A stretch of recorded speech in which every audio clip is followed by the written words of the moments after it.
Hello and welcome to another live stream. My headroom's a little low there.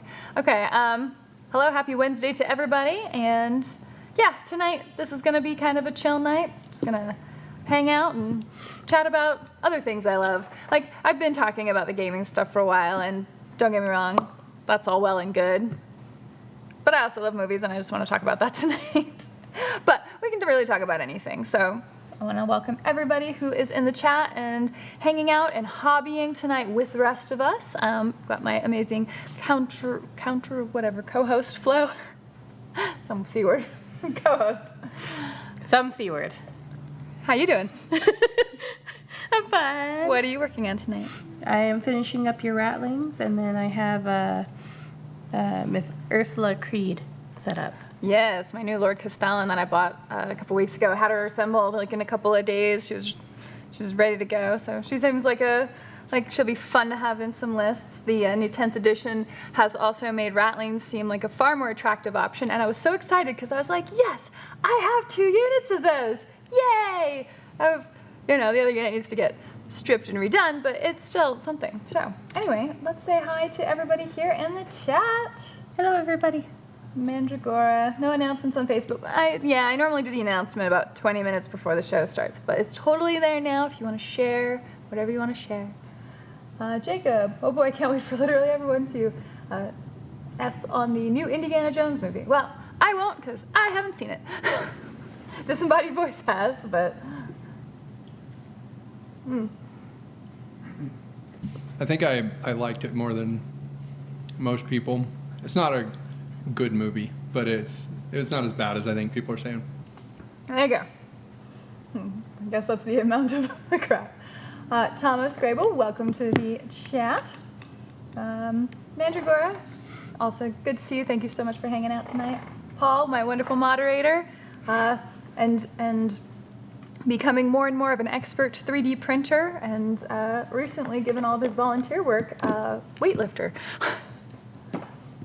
Rebek, welcome. Greetings, Earthlings.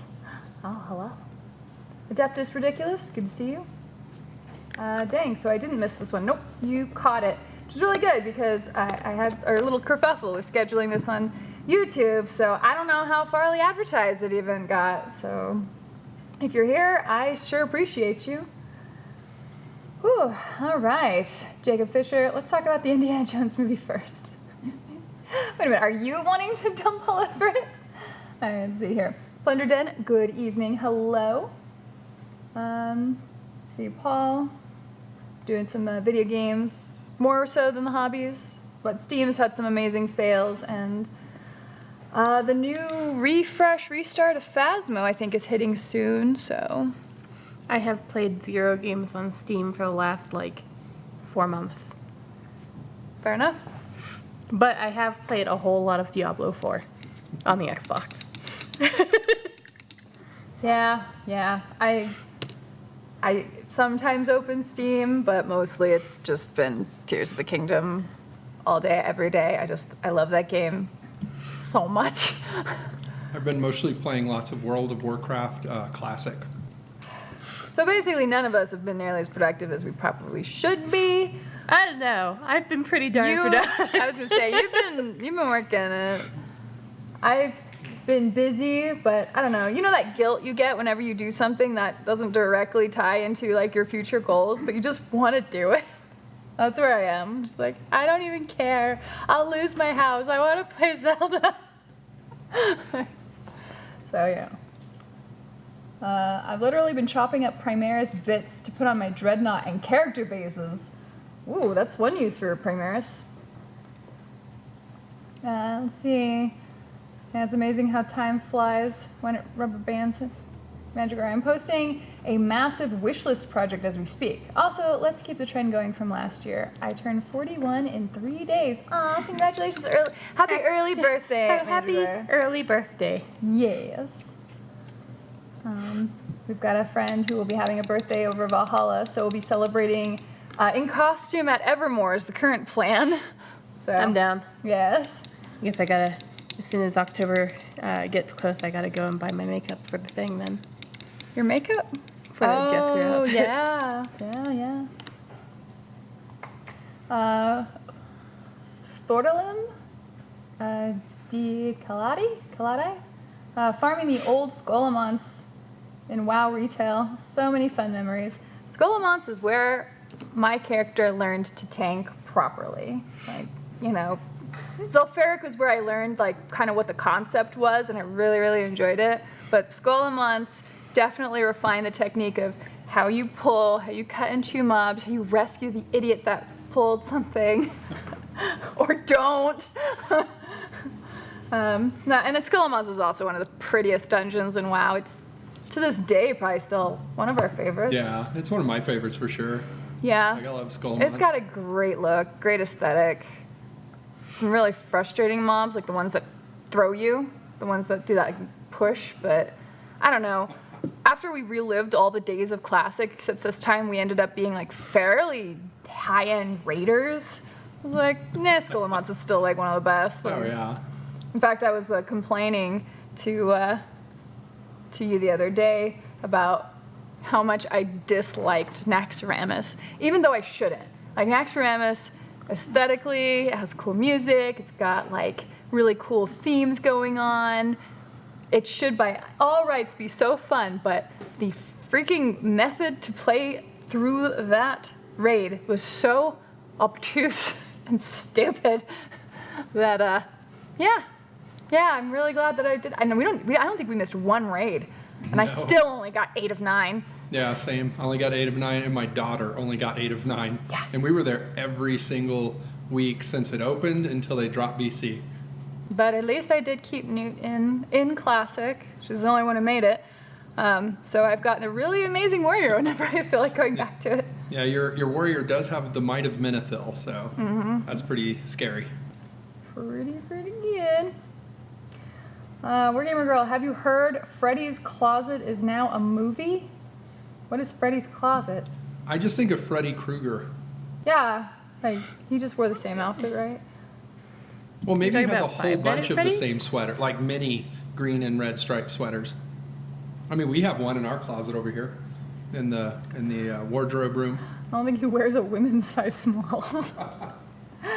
Greystone Hobbies. Hi, everybody. Welcome. Oh, look, Genghis Khan troopers. They are my Attilan Rough Riders.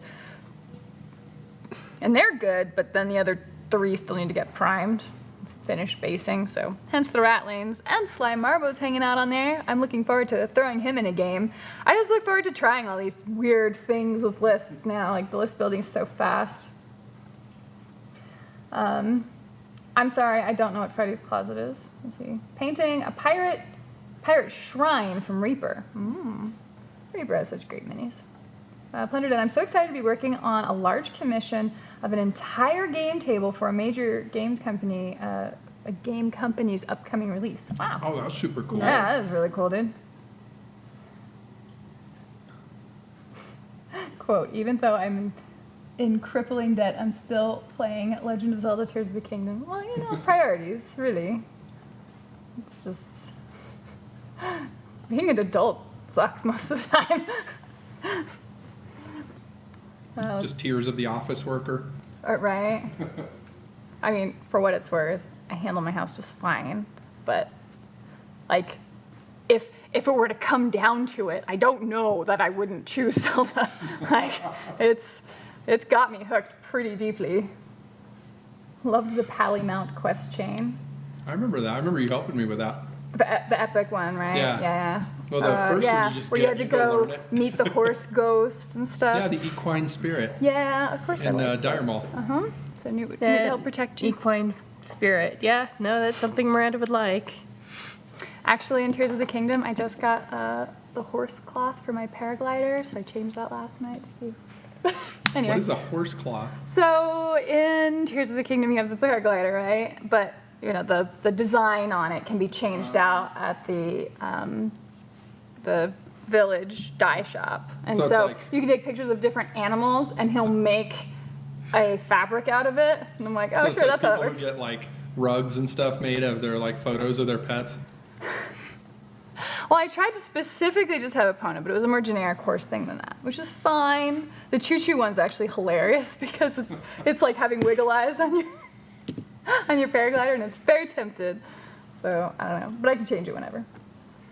Let's see, that sounds fun. What kind of costume trend would be the most popular at Valhalla 40K? Maybe Iron Kingdoms or more mainstream hobby? I'm still in awe of the Resident Evil y'all pulled off. Oh yeah, Resident Evil was Dave's whole brainchild at Mini Wargaming, and that was really fun. I never even got to see like what the rest of the campaign looked like. I want to, but. Well, we filmed some of that while we were up in Canada at the. In the bunker. Yeah. I had to act like a video game character, which is kind of my dream. Huh? Did Mandragora end up seeing it? Did you watch have you seen the whole campaign on Mini Wargaming? Just curiosity. Costume-wise, I could definitely see 40K. 40K and Bolt Action are like the big competitors lately at 40K at Valhalla as far as tabletop games. But, Marvel Crisis Protocol makes a strong appearance, which of course would be a really easy costume to make because you can get those anywhere. Probably mostly those. Haven't seen much in the way of like Malifaux or Iron Kingdom's costumes, even though that would be awesome. And it's cool enough up there in the mountains that you don't overheat being in costume. Unlike the poor fools who are going to be in costume at Nova, Virginia at the end of August. Like, whew, hats off to everyone in costume there. We'll see if I'm in one. Oh yeah, and Axaramus, like Encourage, was one of the few raids that had class-specific mechanics, if I recall correctly. I'm trying to remember the class-specific mechanics, and I guess Encourage had the Twin Emperors, and so like Warlocks had to tank one of them with high threat. Oh right, you had to do spells. I don't know. We one-shotted Encourage in our guild. Oh yeah. We made a joke that we pushed it over and took its loot. But unfortunately, Encourage, AQ20, AQ40 were both like kind of the ugliest dungeons. Like they're just so big and vast, and the textures were only ever like that organic look always tends to lean very muddy. AQ20 ended up looking alright because it was kind There of were a mix. ruins. You were on the outside. There were cool Once you go ruins. underground, then you're just like. Yeah, and so you don't really go underground at any Generic point. It's just cave. sort of bugs have taken over the ruins. Yeah. But yeah, once you get an AQ40, it's just the first boss is above ground, then you go underground, and you're just in tunnels like the rest of the time. Yes, all little cubes. But whatever. I mean, it had its fun moments. I have a complicated relationship with World of Warcraft. Paul, I've played 28 hours of the Berserk video game in 13 days, but half the time were cutscenes. Yeah, so Berserk is just like a murder simulator, as far as I can tell, like with, like flashy murder. He racks up like 1,000 kills in 6 minutes or something. It's mind-blowing. Probably desensitizing, but yeah, then it's based on the anime, and I guess they just take the cutscenes directly from the anime. Adeptus Ridiculous. It's based on the game-made movie, Freddy's Closet? I think it's like Five Nights at Freddy's, maybe. Okay, that's what I was wondering. That sounds. Okay, sorry. My video game knowledge is from like 1998 to 2005, and then after that I'm like, well, I keep up with some of them. Very hit or miss. After that, it's all Zelda, and then. Well, some other mostly things. Zelda. So yeah, well, of course I got Excluding Wind Waker, of course. I think at this point, enough time has passed. I am not as hostile as I once was. I will probably give Wind Waker a shot, find it on the Wii or something, and give it a go. Or maybe it's on the Nintendo shop because they've got like Phantom Hourglass, which is one of the handheld games that I never got to play, and Minish Cap, and so I already started Minish Cap, so I'm like dual playing Zelda. Four Swords. That was the other one we Four needed to do. Swords, yeah. That one I couldn't do because I didn't have enough friends that had the system. Anyway, it's fine. Jeremy, hey everyone, I'm exhausted and probably won't be on long. Well, definitely get some rest, Jeremy. It's hot times of the year. This has been a brutal summer, so take it easy. Yeah, that's for sure. Put your feet in some cold At water. least he's not in El Paso. Yeah, suffering that I heat bet you don't anymore. miss El Paso right now. It's been 102 Fahrenheit here all week, basically. And then I was told next week will be 106. So Holy cow. So I'm hearing that I will not be leaving the house at all. No, you just be in a bathtub with ice as far as I can tell. Let's see, I've been playing an unreasonable amount of Star Citizen. Was that the one Cried was talking about? I think so. Yeah. Okay. So it's another MMO, right? I don't know. Well, sort of. It's that one that just sort of is endless, and you get in your spaceship and you fly around and explore star Stuff. systems and planets and all that sort of Oh, stuff. but it's all procedurally generated I think stuff? so. Okay, interesting. Well, if you're enjoying it, enjoy it. Let's see. I'm working on my Star Wars Shatterpoint core box. I've had a good go of assembling boxes of stuff lately. Like I assembled all my Rough Riders, and I assembled Creed and Sly Marbo and all my Cadia Stands box, my Rogel Dorn. I've just been like, and I don't really remember putting together a lot of the older stuff, but I feel like I've racked up enough XP points that maybe I can start looking at my Stormlord and be like, okay. Because I opened the box the other day and I was just like, God, there's a lot of sprues in here. Oh, yeah. Oh my gosh. You open it and you went, nope. Open it. Just slowly closed it again. Whew, that's a boss battle right there. I'm sorry, Five Nights at Freddy's is the game that's made now. Okay, yeah. I saw the okay. advertisement for it. I saw the poster at the movie theater.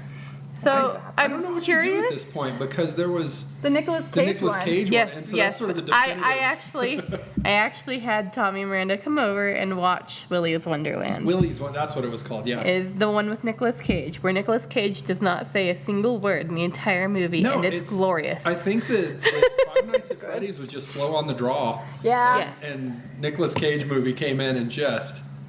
What if- that's the one now? What if No. Nicolas Cage is also in this one? I don't think he is. I don't think so, but would that have made up for it? I don't know. No, Because probably then not. that's just the second one. That's just. It just feels like a redo. Yeah. Like, I mean, to be Evil fair- Dead 2 was a redo. To be fair, if we were gonna do anything with Willy's Wonderland, I think we would just cut out everything but Nicolas Cage. Oh, 'cause just like none all of the the other side characters characters. mattered. Yeah, It was like- Nobody liked teenagers any in of the other town, all that characters. crap. Yeah, That was you kind of boring. Gave like, no craps about their story at all. But really, yeah. it should have just been like Nicolas Cage in that in the little pizza joint, whatever, with the things, and it's basically Evil Dead 2 again. Like that's the correct way. Okay. Yeah, maybe something like that. Yeah, but I agree. I think they are just slow on the uptake. And who knows the reason for it? I mean, you look at the stuff behind the scenes for movies. The script for Five Nights at Freddy's could have well been just sat and been getting shopped around for years before Willy's Wonderland got made, right? And like, who knows? So we'll see. Is that game still as popular? Like, how's that stuff cooled down? Like some of the I know, excitement for it? I know a number of kids who still like it a lot. Like Do younger they like kids. the IP of it, or are they Yes. legitimately like just playing the game a lot? Well, I mean, I don't think they're supposed to be playing the game, but I'm pretty sure they're playing the game. Like Kayla's kids and stuff. Eh, But, I mean, whatever. they gotta learn about, possessed, animatronic creatures somewhere. Mandragora, I still can't believe that Tears of the Kingdom essentially became Mech Warrior or Pokemon Gigamax if you want it to be. But then not if you don't want it to be. No, but like your coworker didn't even get a horse, I don't think. Yeah. And literally just drove around in a 4x4 Jeep that he made. Yeah, basically just constantly just rebuilt that every time. Which I guess you can do, but I've done so little of the building in the game. Like, I've just been, like, running around Hyrule on Epona, and unless I need to tow something, then I pull out my golden horse and slap a Korok to it and ride across the field to get them where they need to go. And I don't feel like I would enjoy riding a vehicle in that game unless I had built it to look like the Trojan rabbit in Monty Python. Yes. I don't think you can quite pull that off. It's pretty rudimentary. I bet you might. I don't know. It's just, You can't. But It's like is that kind of missed box shape opportunity. that looks like, the way like milk Yeah. would come when you were a kid. yeah. The little fold open. It's just that. And then just like sort of this very angular rabbit head with the floppy ears. I mean, maybe. I guess. There's enough stuff around, enough wooden bits you could put it together, and you can Yeah. do the angled Because he has magic connections. glue, so he just glues stuff. So you just glue it where you want and shape it? I don't know. Anytime you look up, like, don't look up what people are building on YouTube. Just don't go there. But yeah, I don't know. The game is amazing. It's basically everything I ever wanted, and just Basically a saw simulator for all the Crocs. Korok. Oh yeah, I know some people like the whole Korok torture machine thing. So I'm like, okay, well, I'm not gonna be mean to Koroks anymore. That's my like solidarity with that, because Link is a good person. So I don't know. I can't recommend the game enough. I love it so much. It's just right under Majora's Mask. Just because Majora's Mask means a lot to me. But yeah. Anyway, is there a way to build a flying wooden horse? Miranda will find it. If there was a way to somehow build like mechanical wings to attach to my horse, I guess a saddle, that would be awesome. I haven't gotten all my pony points yet. We'll see what comes. Let's see. Mandragora is versatile, right? What's everyone's opinion on Amnesia the Bunker? Like that the a game Amnesia, series? like video games. I never played Amnesia. Yeah, I'm a scaredy cat. Like, I actually don't play scary games. Paul and my brother keeps getting me like scary games, and I don't know what they expect out of this. I'll play Phasmophobia with friends. I played, was it that weird game like the Crow's Eye years ago? Scream my head off playing that. That was great. That was great. Paul and I are now playing Resident Evil 5 together. Slowly. I'm just like, protect me. So, you know. To be fair, you play Phasmo and you mostly stay in the van. It's true. I've been brave enough to go in pretty immediately to be like, I don't know, let's throw a camera here and here's some stuff, and all right, I gotta go. But we had to play a challenge mode the other day where the breaker stays off, it's broken, and then the ghost could hunt you at any time, and you only had candlelight. And I was totally wigged out the whole time. And of course, Paul's like, I'm gonna see if I can get hunted. And I'm like, oh my God. I'll be in the van. Have fun, bye. Let's see.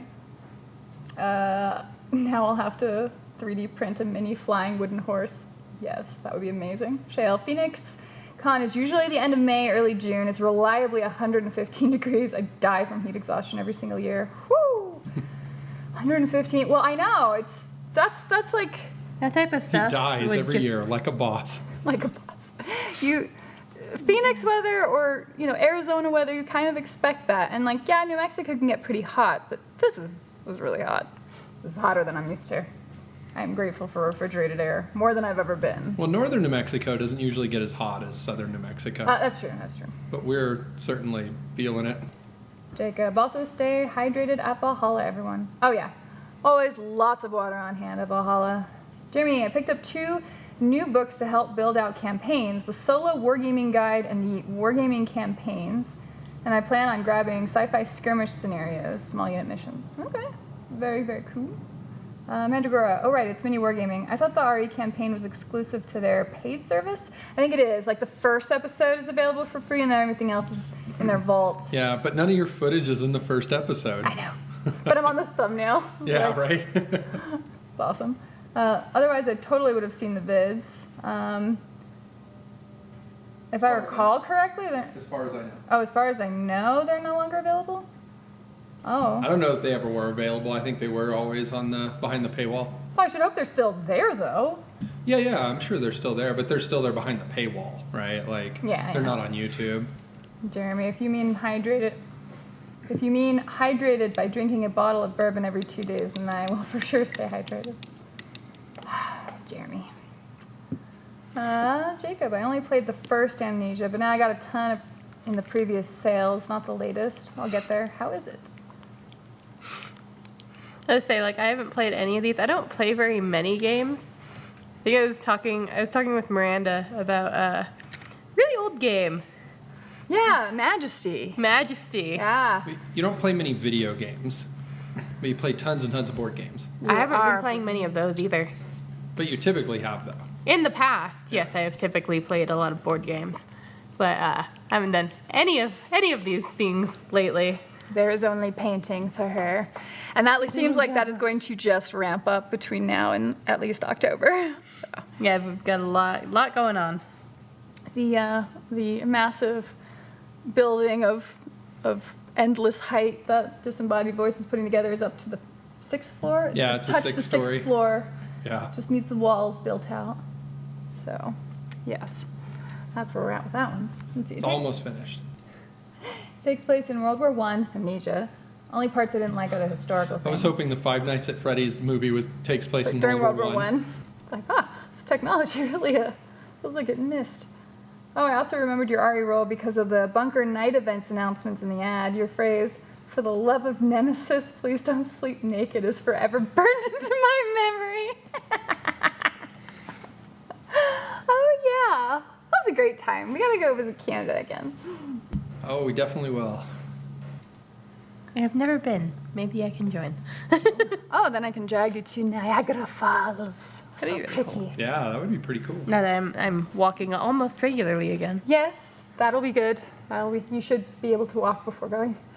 See, I got a box of Gatorman Posse in a mystery box and opened it up to build, and they were old metal sculpts instead of the plastic sculpts. Oh yeah, we have a bunch of the old metal ones, I think, too, right?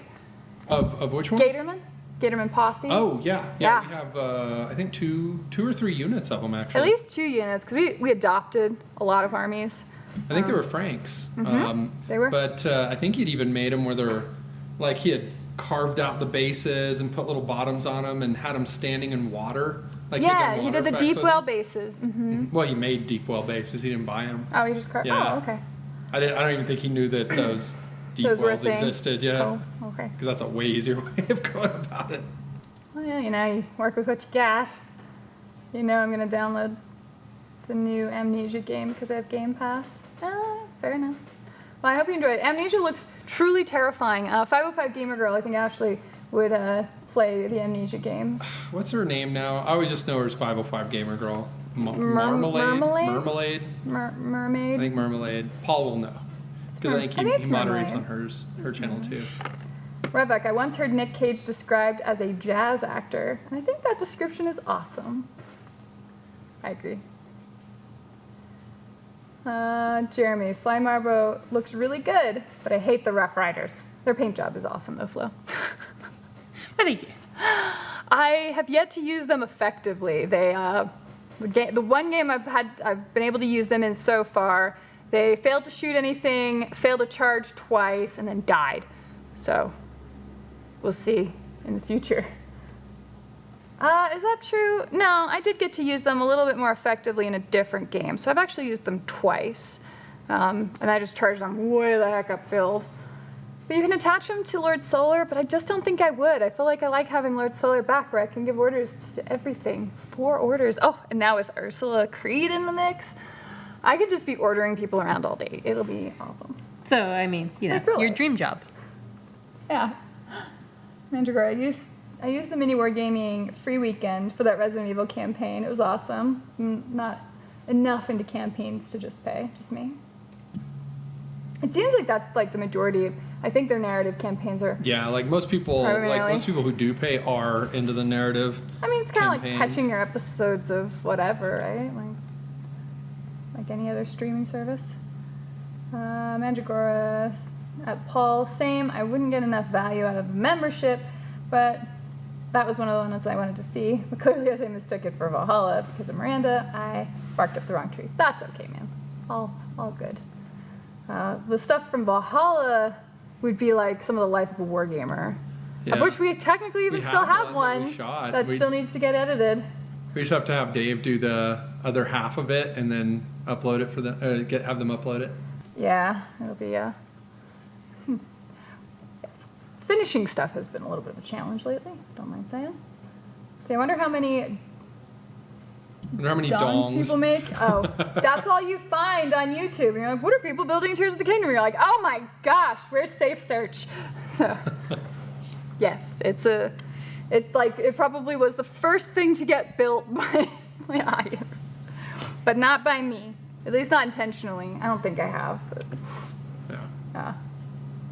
but I mean, I hardly build anything in there. I barely upgraded my battery. So apparently, because you have like a little battery charge on you, so when you activate any of the machinery, it drains your battery, and so you can upgrade it to have like in-game battery. In-game battery. Okay. Yeah, sorry, in-game, like Link's battery. And you can upgrade it like up to 16 times, I think, because it's one of a potential 8 you can have, but then you can supercharge them or something, so it's like 8 over again. And I've gone through all of the temples so far. I'm looking for the, late game stuff, and I've just barely upgraded my battery pack once. So clearly not the aspect I've been in. But there's been so much other stuff to enjoy in the game that it like hasn't taken away anything from it. David Mesh, Rough Riders. Hey, David. Let's see. Yes, those are the Cossack-looking minis. Are they new Imperial Guards minis? Yeah, I mean, they're part Not of it. new. They've been around for decades. They've been around for decades, but those are new sculpts. Yes. So, Yeah, the sculpts are brand new. Yeah. Somebody above was asking about the Joaquin Phoenix Napoleon movie. Oh, yeah, I've been Which- seeing have you seen the trailer to screenshots. that? I haven't seen the trailer. I just saw I saw the screenshots trailer to for that. it. Is it pretty good? It's I'm blanking on his name. Scott. Not Tony Scott. Ridley? His brother, Ridley Scott. It's a Ridley Scott movie. So it's, Did he write it? No. Then it's probably going to be great. So it has a shot at being good. Okay. It looks fine. You know what I mean? Joaquin Like, Phoenix does a good job. He brings Joaquin it. Phoenix is a really good actor. And I mean, you know. historically, right? He played. He was in. What's that? Gladiator. Yeah. Who he plays in Gladiator? Commodus. Commodus, I think. Yeah. He did an amazing job there. And then, as Joker, it's a totally different kind of character, but yeah, he gets into the roles, and even as much of a slog as it was to get through Beau is Afraid, he's still a good actor. I remember seeing him and being a really kind of a big fan of his when I saw him in 8mm. Was I think the first thing I saw him in. That movie. He played whoa. like this punk rock bass player who worked at a porn shop that Nicolas Cage. That was a really good role Cage goes for in, him. and it's like a kind of a film noir movie made by Joel Schumacher. Really good movie. It is good. It's very dark, like 8mm and like 7 are neighbors as far as for sure. If you're into that kind of twisted stuff. That dark, like the gross. Well, yeah, sort of like icky aspects of humanity. Yeah. Which I mean, it's interesting to see. You don't want to know any of those people, but you're like, well, I guess it's real enough, I guess. Yeah. Yeah. No, it is a fascinating one, but yeah, the Napoleon movie, it just, I don't know. It just looks kind of like a biopic in a way. Like, I don't know that it has any kind of thematic push through it, or at least nothing that came through in the trailer. Like it a just narrative sort of shows, focus, or? Well, it shows him, obviously like wars he fought, but also has his wife in it prominently, who she was apparently kind of a awful lady, but historically anyway. But I don't know. It just looks like a biopic for him. So I don't know if there's something deeper to it. Gladiator had something deeper to it, and so there's a good chance there is, and we're just not giving away in the trailer. But it's a movie though, really not pretty. a TV series. Yeah, it's a movie. Okay. Interesting. Well, I'm sure we'll get around to it. I guess the next historical film we'll be seeing is Oppenheimer. Yeah, we will see Oppenheimer. That'll be fascinating. I'm real curious to see. Mm-hmm. Especially because we live in the old stomping grounds for where that movie where the takes Manhattan place. Project took place. So, David Luff, good evening from Virginia. Hello, will you be attending Nova? Joaquin Phoenix plays the famous leader. Yes, that was. Are you going to paint Napoleonic miniatures? No. Like Napoleonic Wars, that was like kind of the prime example of the historical miniatures I would see people play in game stores, and that was like that deeper level of tabletop gaming that I'm like, I don't know that I could do that one. Like, I feel like Bolt Action kind of bridges the gap It's between a good like bridge, Civil War, Napoleonic War, tabletop games, and like 40K. Like, I think Bolt Action's kind of that middle ground where it's still kind of fun and gamey, but it's like in a historical setting. Yeah, I would think so. And part of that is because of the scale. because a lot of the more historical stuff is a smaller Well, I scale. think the historical stuff is like the proper 25 millimeter, which is not heroic 25 and definitely not heroic 28. And so they feel so much smaller than, like GW miniatures or even War Machine miniatures. Yeah. Well, and they've gotten more appealing over the years, admittedly, because it really focuses on more of or I think it focuses a little bit more on kind of proper warfare. It's easy to get really caught up in gamey game mechanics, especially if you have the excuse of magic or technology that can't be explained. Alien technology. Alien technology to rely on. And so I don't, a war game becomes kind of less appealing if it's just a bunch of obtuse rules that don't have any applicability to common sense or basic strategies. Well, they don't feel like a war is taking place. It just feels like, like the way a game of chess is. You're like, oh, well, the pawns are up front because they're like just infantry units. And you're like, okay. And knights, they move forward and then to the left or to the right because that's how horses move or something. You're like, what? And it's like, no, it's just a purely gamey move now. Yeah, And so very abstract. While you learn general strategy, it's not, it's not like representative of any kind of real military, tactics or anything. Which kind of pulls me out of a game when there's just weird stuff like that. It's like War Machine kind of did that sometimes in ways where I was like, I don't like that. But Well, you could have such ridiculous feat turns that really stuffed the opponent. Like anything that they were doing tactically just didn't mean anything. Like in the examples of Hay 2 during Mark II days. Yeah. So those were struggles. And so something like Napoleonic Wars. I think Flames of War was another one. I haven't played either of them. I don't know exactly how. Flames of War was that smaller scale one, right? The tanks, more tank combat. I think so, yeah. And I mean, if those are more taking advantage of, battle doctrines, and you fight this way, and psychology effects, which I think are really important to have in games, in war games anyway, then that has made those seem more interesting, but the scale seems to still put me out of it because I just don't really like the tiny scale stuff. I feel like I lose track of them. So I don't know. I might get there. I feel like I could, but it hasn't happened yet. It's just been, David keeps sending me stuff for here's these other games, here's boarding action stuff. I'm like, dude, I don't know when I'm going to get to play any of these other ones. I barely have time for 40K, so it'd be nice, but we'll see. Different Dave, not mini wargaming Dave. Not mini wargaming Dave. Dave Mesh in the comments. That Phasma challenge Oh, I didn't see him in the comments there.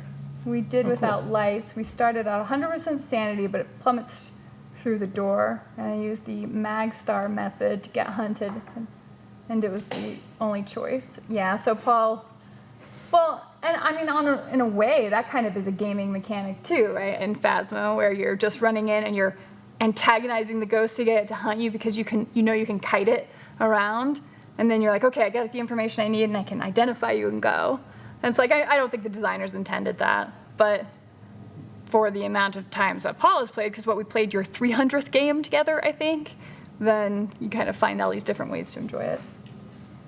Speaking of bizarre game mechanics, this is a weird bridge over, but I watched an entire sequence where 80-year-old Indiana Jones rides a horse down the subway tracks, and then a subway train chases him on horseback, and then he jumps up onto the thing just in time to get away from it, and the horse does. The horse does? Yeah, it's all on horseback. The horse jumps on the train? No. The horse. I was waiting for it. I was like, I swear that horse they're gonna be inside the train. They never did, but he's going down the track, and then there's a subway train coming at him, and so he's charging toward it. The horse is cool with this. Horse is bring it on. I'm full of nothing but determination. And they jump through this gap onto a track next to it. A gap train in doesn't the hit train. him. But it only missed him by a few feet, right? But that horse was we got this. Of and course. then the horse is like running down this other track, and there's a subway coming behind them, and they have to outrun it until they can get to the other platform where the horse can then jump up onto the platform. And he jumps off and like tells somebody like, take my horse, and then he gets into the subway and then they leave. All right. So I don't know. Maybe that's how knights move. You know, they move forward and then jump off to one direction. Maybe I'm wrong about that. Oh my gosh. Maybe people have played too many video games. It's like, here's this animal that in no way has its own mind or psychology whatsoever. You're just an extension of me now. Go! Well, you just drive them around like a motorcycle. Yeah. All right. Maybe it's a suicidal horse. Who knows? I've yet to meet one, but let's see, Jeremy. No, but I do plan on making a Teutonic knight army, and I'll have them fight against my Greeks and Vikings. Wee. Question: how do you make deep well bases? So, what was it? Simon, I think, manufactured them. Coming or not? You can get them from them, so you can Yeah, just buy have them. Mm-hmm. They're like the War Machine bases. Yeah, if you but- think of the War Machine base, yeah. except it's just the lip comes up and then it goes down where the base actually touches the ground. It's flat against the ground the whole time instead of being kind of lifted up on the lip. Does that make sense? Yeah, so like it only has the rim Mm-hmm. and then a flat bottom that sits on the table. Yeah. But Frank had literally made them so he had taken, I think like an X-Acto. I think he had taken like an X-Acto blade and like cut the bottom out of the regular War Machine bases. Oh, You know, so okay. it has the lip that goes up and it kind of goes Just down into little a hole. He just cut those out and then glued them to a flat plastic and then trimmed that plastic around it and then just had all that empty space in there. That you could fill with that the he filled resin. with the fake like scenic Yeah. water and made it where all of his gatormen and stuff were like walking around through a ankle deep swamp. It was really cool looking. I told him he could not take advantage of the aquatic rule just because of his basing, though. Whoa, those look cool. Hey, Chronic how's it going, man? David Mesh. On the subject of melee cavalry, Lancers and Uhlans filled the same role in Napoleonic Wars. There you go. Oh, question, does anyone know what wargame exclusive is? Because I do. I don't. Wargame exclusive. I don't understand the sentence. Actually, priming cavalry for bolt action tonight. Oh my goodness, it's a cavalry theme. You and your Indiana Jones reference, and then my Are you saying Tillin Rough cavalry Riders. or cavalry? Cavalry, sorry. We're not at a revival. This is cavalry. You can have a revival anywhere, even the battlefield. I guess you can. That's right. Let's see. Yeah, I guess Marmalade doesn't really do streaming so much these days, but maybe we'll convince her back one of these days. Patty's Parlor. Hey, Patty. Just finishing up an episode of Hercules. I'll be back in a minute. Yes, I that's love awesome. that show. Good times. That was back when fantasy wasn't like openly a joke. It was kind of lovingly made fun of. I don't know. Because Hercules was campy and Xena was campy. Which, but- by the way, if you dig watching Kevin Sorbo in a fantasy setting, Aerostorm the did Mythica. a 5-part movie series called Mythica, where he plays a wizard, and it's actually pretty good. Yeah, I mean, they're small production films, but they're legit. And then Shot out in Utah. mostly in Utah, yeah. I don't know where the new one being shot, Storm. Well, no, that's the Breakers. show, though, right? Oh, yeah, The yeah. They Outpost. just did Yeah, a new yeah. one. There's That's one right. that's filming now that Jake Stormowen's directing.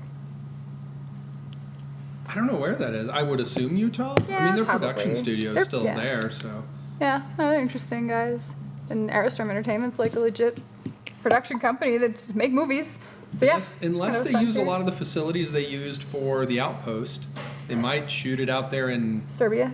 Serbia. Yeah. Could be. Literally one of my favorite shows. I'm excited for Napoleon, says David Mesh. Napoleon is going to be awesome. Is it going to be dynamite? Have you played Napoleon Total War, Miranda? I have not. I have Warhammer Total War. I haven't played that either. Actually, I have 1 and 2. I have so many more games on my Steam library than I've ever touched. I'm like, but watching some of the gameplay after you told me about Majesty, it was really fun because I forgot how much I really enjoyed just little RTSs like Warcraft 3 when first met you. I think you introduced me to Warcraft 3 and I was like, this game is great. It was pretty cool. It was just the way it's laid out is so fun to me. Total War, I Where think there's I'd all like, these little people but running around on the tabletop, and they have to do what you tell them. well, actually in Majesty they're more autonomous. You just build things and then they kind of do stuff on their own. So you're like, I hope you don't die. Oh, you did, I guess. Okay, and you don't have a say in it, which I Bribe them with prefer. money. Kind of fun. I prefer that. Like, I don't want to just always I don't want to micromanage anything. I love doing like the higher level SimCity stuff and just seeing what people do in response to it. You can still you bribe them with money though. Like you can kind of encourage them to do. Well, yeah, things. you put bounties out, but that is real world psychology. I mean, let's be real. Jacob Fisher Marmalade has a Twitch. The Twitch name of a last streamer. Miranda and I know. Yeah, she is hopefully not dying of heat exhaustion in Arizona. And so you just watched him receive his kiss from Atalantia? Huh. It's been a minute, dude. Huh. But I enjoyed it. I don't think I've seen any Hercules since I was like in elementary school. I have all of the Xena series. I should probably pick up the Hercules one at some point. Just have them together because I'd watch them back to back. So I when think that's the last time I watched any Xena also. Ooh, we can fix that. Huh. Oh, well, I was gonna say, when would we say summer had officially started? Technically, summer officially started June 21st. Was the summer solstice? Yeah, June 21st. I did actually keep a list of the movies that we've gone to the theaters together to see for the whole year, but not just. I don't have it limited to just. When she the says summer. together, she means herself and Tommy. Yeah, like Not me. Well, ones that we go and see in the theater typically. Because Right. we usually go see at least one a week. Right. And Not theater. me. So we've probably. It might have started with Spider-Man Across the Spider-Verse, right around there. Like as the summer That was like movies. the first of the summer movies Well, what do we see? Let's start at the beginning of the year. of the year. Oh my gosh. And then we can see which ones we like, and we'll just say those are summer movies. The first movie we saw of the year in theaters was Babylon, which was terrible. You liked it, but you're wrong. I liked it. Fair amount. It was just 2.5 hours of debauchery. I mean, that's what it's set out to do. To be fair, I mean, that's what 8mm is. No, 8mm I feel like actually has like a, hey, we don't advocate for this. I feel like, I don't know, Babylon was I can't tell if they did either. was not appealing. It was just really frustrating mostly. I'm like, I don't like anybody in this movie. I think I like the one guy. You like the guy who was chasing Margot Robbie. Yeah, he was. Which I think you're all supposed right. to, because yeah, but he's the the only one movie- who's a decent person. Well, but he's also the only one around. Like for the third act, he's still there, and so I think he's kind of the main character. Even Yeah. though Margot Robbie sort of steals the show, but that's kind of what she does in his life too, and so it kind of works. Yeah, that's true. Oh goodness, there's been a lot of chatter in here. Well, let me see if I can catch up in the chat a little bit. How is Napoleonic wargaming different compared to 40K rules-wise? I mean, I assume Napoleonic Wars would have far more, like, just general rules for each weapon and charts that you'd have to roll on to see distance and I tend to think of them more like measurements. more historical games, which are based a lot on charts that are a little more realistic for the ballistic trajectories of the weapons that existed at the time, and the morale of various historical troops and things Yeah. like that. Yeah, because I think 40K, especially recently, has set out to be a far more simple game. As simple as it can get, like it's still not. Although to be simple, but- fair, bolt action is the same base rule set as earlier versions of 40K, but I Yeah. think more simple. Probably. I really enjoyed bolt action, so. Let's see, aren't 40K minis too large though? I remember IG minis aren't much smaller than Marines, even when you have more proper scale difference in the video games and artwork. Well, there's also that breakover of when things were metal and everything had to be smaller, to then things going to plastic, and then you had Primaris Marines, which should have just been regular Marines. But Yeah, well, Primaris Marines are the regular Marines, but the company just wanted to force you to buy their resculpts instead of letting it be optional, and so they made up a Primaris. But that's how big they're supposed to be compared to like the regular Imperial Guard. So they fixed up some of the scale. The new scale on the Imperial Guard from the Cadia Stands box set is dramatically different even from its just prior scale. It's more true scale, I want to say. Like, they don't have the heroic. The heroic is when they have big heads, right? Yeah, which big is heads, more, big hands. Yeah, so these are a lot more like true, accurate proportions, and they look great. So they've fixed a lot of the scale, but with everything being plastic and just not having to deal with the weight materials issue, I think they've been able to make that a little bit more realistic, at least in the case of 40K. Andrew Fairbanks' wife had her third son on Sunday. Gonna get some sleep, catch the replay later. Aw, congratulations to Andrew and your wife. Definitely get some rest, you'll need it. Chronic Toast, we'll definitely need to catch up on Hercules the next time we meet up. Oh my gosh. We'll just play that at Valhalla, just have that on the TV. Was it, we had IT Crowd. We don't have that many sons. Your third child, who is a son. Got it. I'm sorry, what was that? IT Crowd? Oh, the Yeah, IT that's all Crowd we played a played lot last last year. That's true. Does chess count as a miniature war game? Technically, yeah. I mean, I do think it does. It's a war game. Miniature war game? I don't know if that needs a specific... I know that earlier versions of chess, actually, you rolled dice, and so you had more variable outcomes for things, and I think that it was probably more war gamey at that point, whereas now it's more of just a board game. Yeah, and a lot of the psychology is just of the player now, and you know how well you can memorize things. Nothing like the maths cavalry charges of Napoleonics.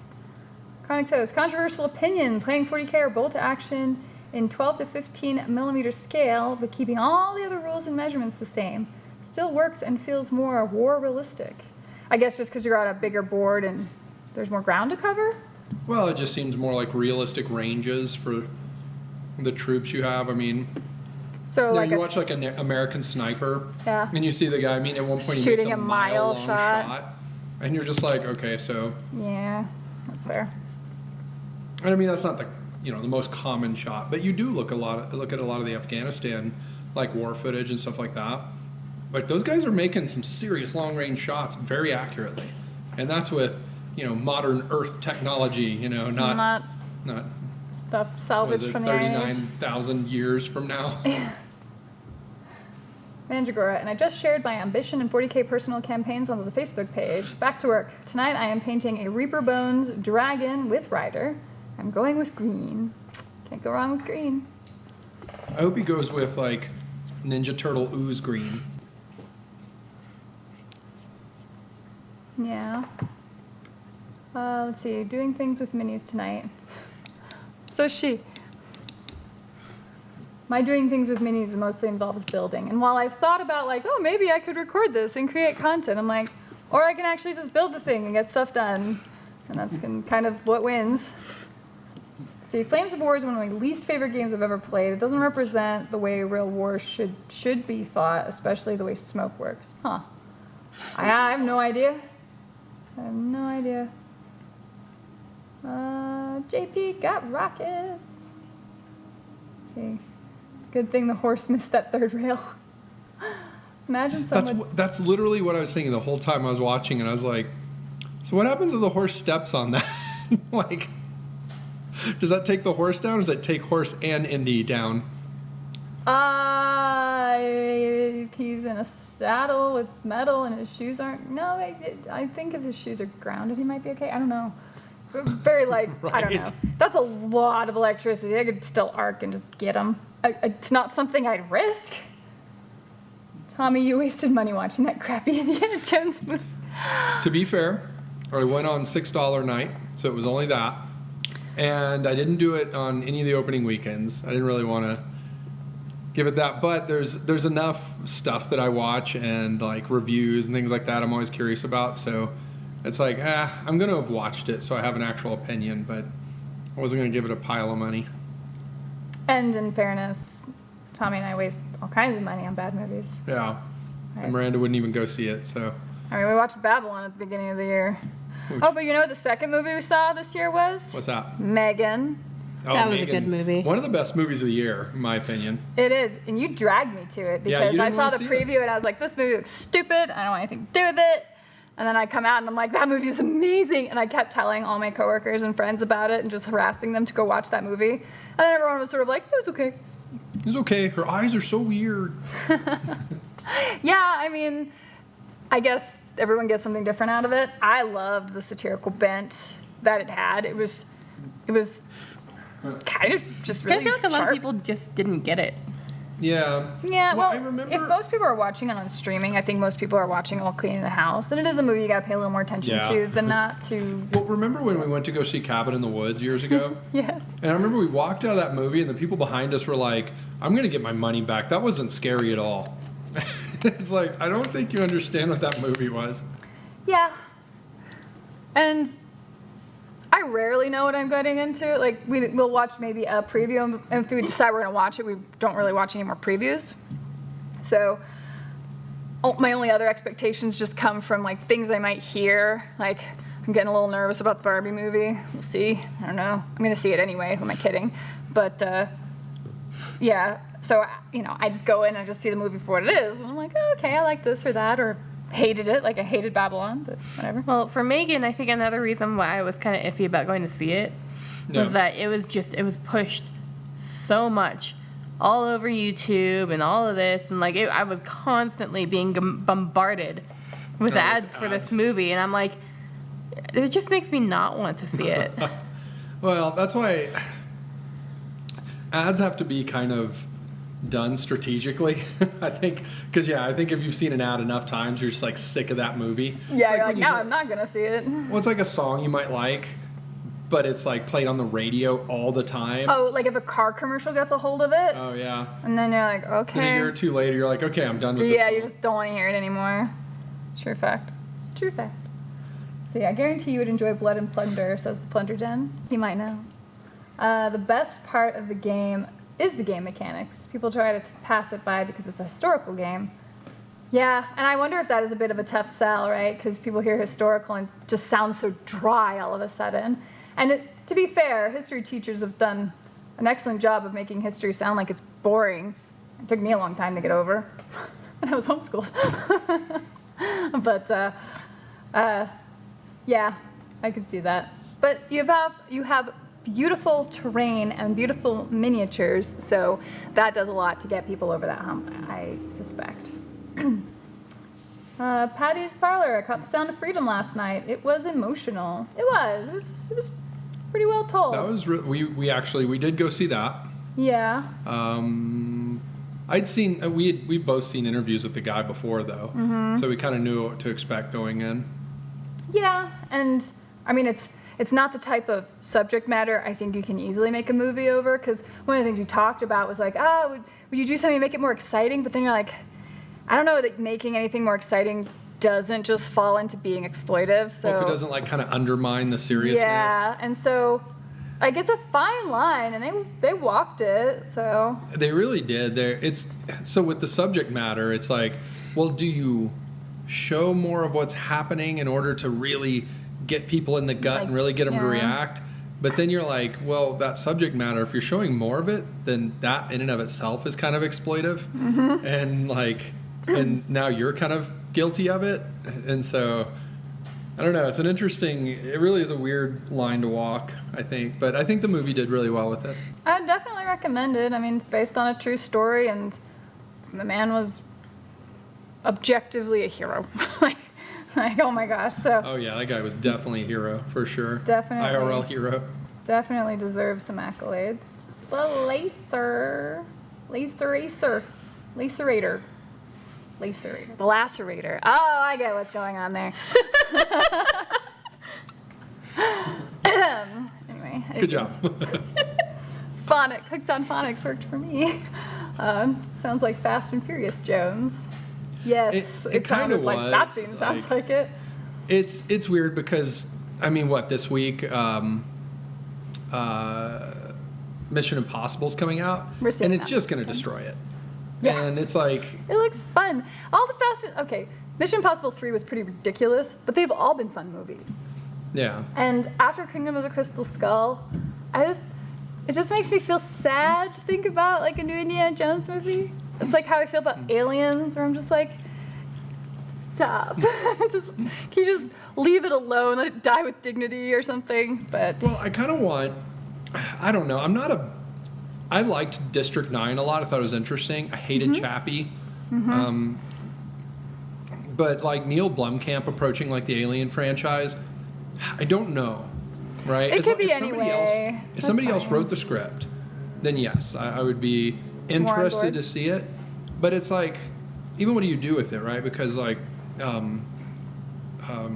David Fincher, made Alien 3, and it's like, well, he's a good director and it's a good movie, but the story destroys Alien and Aliens, right? Like it kind of makes it pointless. well, And yeah, so- it undercuts a lot of the emotional Yeah. connections. you Which have. the Neil Blomkamp one, which we talked about, I think, in the last hangout, kind of picked up after 2 and just kind of went a different direction.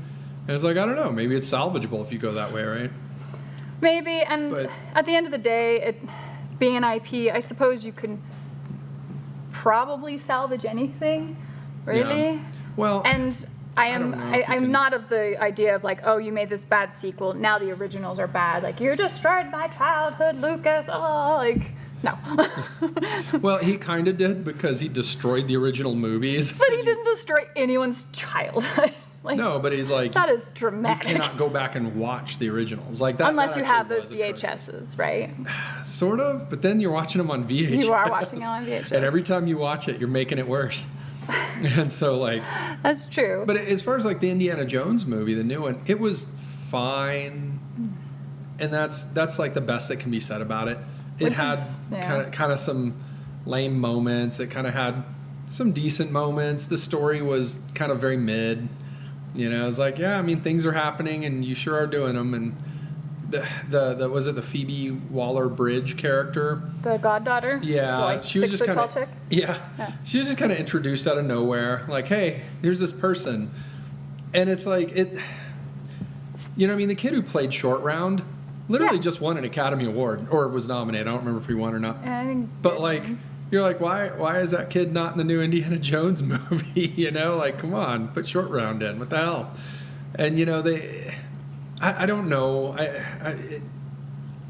Like Kathleen Kennedy, I don't think she knew what she wanted out of that, and she's kind of gone through and kind of killed all the Lucasfilm franchises at this point. Like, made all of them not very bankable, and so like. Well, I don't know. Maybe that's good for people who might want to purchase that franchise in the future then. Oh my God, Disney will never let any of those go. Well, you never know what'll happen to Disney. Short of like the government like taking them apart and selling their Which is literally what happens in a Chapter 11 bankruptcy. no. So, I'm just saying. They're not as hot as they were. And can you imagine all of those amazing IPs that are locked under, like, all in that company being able to get into the hands of, like, real artists again and just be able to, like, I don't know, be refreshed? That'd be amazing. Well, it's one of the things that I've been hearing a lot of, you hear a lot of chatter on the internet for the last year, basically. And it's like Henry Cavill is just like, oh, he's out. He's not Superman anymore. Get rid of him. But we are hanging on to other legacy characters in this new thing. And you're like, why get rid of Henry Cavill? He's clearly the most charismatic, like, person you got. But it's like, it made me start to wonder, Superman's been around for a very long time as an intellectual property. At what point is he hitting public domain? He's You have gotta be to getting actually real let the close. copyright lapse. What's that? You have to let the copyright actually lapse. If you keep renewing the copyright, then never, literally never. I mean, that's the problem with Disney. Well, Disney actually, I mean, even Disney has trouble with it. They actually lobby to increase the Yes. amount of time before something goes into public domain because they can't do that. even though they're still making Mickey Mouse stuff, that's not protecting them from going into public domain. That's why they keep changing that law. And so I don't know. I'm honestly not 100% sure on how that works. Because I know there's even technically some Marvel characters who've fallen into public domain at this point. I don't know. My understanding of it was that if you kept up with those sorts of copyrights, they never expired. There might, but I guess I don't know. Like that would be an attorney Well, I don't question. know. Like if you introduce a new character in there, right? Like I don't know when Zod was introduced, right? And so if it was 20, 30 years later, they started expanding the universe. Well, Zod isn't going to be public domain, even if Superman is. And so I don't know. I'm genuinely curious about that. It was just something I was thinking about today. I haven't even had a chance to look up or really think much about, but it's like when Superman hits public domain. Oh my gosh! Think about it. Winnie the Pooh did. And Lovecraft. So you know, what is it? Well, Winnie Lovecraft. the Pooh, Blood and Honey came out, made millions. Yeah. You know, Lovecraft, like Phil said. Alice in Wonderland is commonly tapped for stories. Well, I mean, a lot of those old books are public domain at this point. Right. The problem is, it was later on that Disney started lobbying to increase copyright time duration. Yeah. Therefore, Well, a lot of based their on stuff Steamboat is not. Willie. They're lot of their pushing stuff it from is the not moment becoming. Steamboat Willie was made. He's supposed to have been public domain a few times now. Yes. And so Superman is a very, very old comic book. And so I'm not sure. I'm not sure they when keep the first changing one the is. copyright laws, and that's why it's hard to. I mean, I'm pretty sure he predates Steamboat Willie. Maybe, but I mean, you're still eking up closer to when Lord of the Rings was written, and I don't think the copyright will be up on that because the estate keeps renewing. Is Lord of the Rings not? When was that written, actually? I'm not 100% sure. Late 40s? Something like that? Because Someone will know. Steamboat Willie predates that. And Yeah, so it does, And so but- does Superman. Yeah. Thomas Grable, the bases were made for Simon by Micro Art Studio in Poland. Oh, I didn't know that. Oh, well, good. I'm glad our listeners know that now because we didn't. Simon just sent some to you years ago, I remember. Oh, they're great. They're great. They're really good. I didn't know there was like much of a industry in miniature basing, but it turns out there's a market for everything, as I said to a lot of people yesterday. Let's see. Shale, I keep debating the color scheme on my 100 Kingdoms army for conquest. Knights you'd think would be easy because metal, but no, they all have heraldry. Oof. Yeah, that could be either really fun or really daunting. But you do have the age of the internet, and there's a lot of options. Would you have all of them having the same heraldry, or would you have a bunch of different units from different heraldries, or how would you even approach that? I don't know. Seems complicated. Are we to the point where we can print decals? Do they sell those sorts of transfer sheets for printing the decal and then transferring it onto your mini? Oh my God, Invader Zim, yes. Invader Zim is amazing. Yes. Rattling Sniper's looking good. Yay. Chat time check. 7:15. Oh goodness, I'm behind a little bit. I'm going up to Ralpartha Legacy Workshop this weekend. Oh, JP, that's awesome. Let's see, I might just have to attend Valhalla at some point and demo it for you all. I agree. Plundered in. We should make that happen. Let's see, Mythica is awesome, and I own all of them. Oh, Jeremy enjoys it. Yay. Oh, yeah, that's really cool. Actually, the director-producer of it gave us a copy when we were in Utah. Yeah, I mean, we'd already bought all the copies anyway, but then Well, no, we had bought several of them, but I didn't have them all. You didn't have and them he's all? like, oh, well, here. And he goes over to a box and just Like like a hands me the set. 5-pack. And he's like, here you go. And it's like, oh, cool, thanks. Yeah, that was before the Outpost got Yeah. started. He let us walk around and check out the studio or the set that they had made for the Outpost. Yeah, And so that was kind of cool. that was very, very cool. He was just like, oh, we have to take a business meeting. I'll be back in like half an hour. You guys can just check out whatever. And so we were just left alone to wander around. We're like, oh, that's cool. Yeah, it was super chill. Jacob, the only thing I know that sounds like Mythica is Ithaca, which makes firearms. Close enough. I mean, firearms are in Mythica. It's also about magic. Magic. Let's see. JP got rockets. Ral Partha Legacy is producing most of the old catalog from Ral Partha before 1989, and they're also producing Parum Station Victorian Sci-Fi and Thunderbolt Mountain miniatures. That's a lot of different types of miniatures. Let's see. Let's pick a different. I have a lot of chat to catch up, but we'll show another movie. The next movie we watched, by the way, this year was the Whitney Houston biopic, which was pretty good. I Want to Dance with Somebody. I Want to Dance with Somebody. That was pretty good. I liked that. It was a very tasteful approach to her life. I think generally it was interesting. They got a really good actress for it, and then they showed like some of the real footage from her, and it was just cool. After that, we saw Plane, which is like action film. I liked the Plane action a lot, film. actually. It's pretty good. It was fine. It's like a movie that would have done very well in the 90s. Like, very well. Yes. Yeah, it totally reminded me of a 90s movie. Almost or maybe like Con like an Air or early something, aughts right? movie. Like, but a little more serious than Con Air. Yeah, a little more serious. But it's, what was it, Clive Owen? No, Gerard Butler. That's who it was, yeah. Gerard Butler and Luke Cage. That guy. Oh, they both did a really good job in it. And possibly Danielle Pineda's best role. Yeah, definitely better than her role in Cowboy Bebop. I didn't see Cowboy Bebop, but I did not like her in Jurassic World. So. Oh, that's right. Yeah. And she's in Jurassic World, too. And Jurassic Park was one of those near and dear to me, like, please stop hurting my IP kind of things that I've had to just get over. So. Miranda understands, like, the Star Wars, what it did to me by seeing what I guess Jurassic Park was that for me. So, like, I almost wonder if it's, like the new Jurassic Park movies. Mm-hmm. There's, like, some stuff that you like in them. Most of it's kind of terrible. It's ridiculous, but that's like the way the prequels were.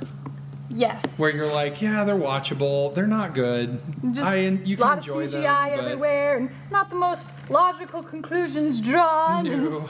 The word science gets bandied around an awful lot. To be fair, Indiana Jones, the new Indiana Jones, there is a line in there that's really good, where he's talking to his friend, and his friend's like going crazy. No, this is true. This is a thing. It's like, but you have to prove it. It's not science unless you can prove it. And I was like, what a good line. Oh wow, yeah, no kidding. I wish more people genuinely felt that way.